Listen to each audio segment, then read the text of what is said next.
Sarunai. Sarunai adalah salah satu instrumen tiup tradisional yang khas dari Minangkabau.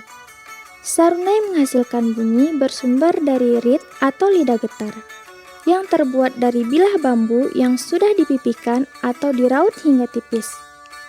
Reed pada sarunai memainkan peran krusial dalam menciptakan karakter suara yang khas.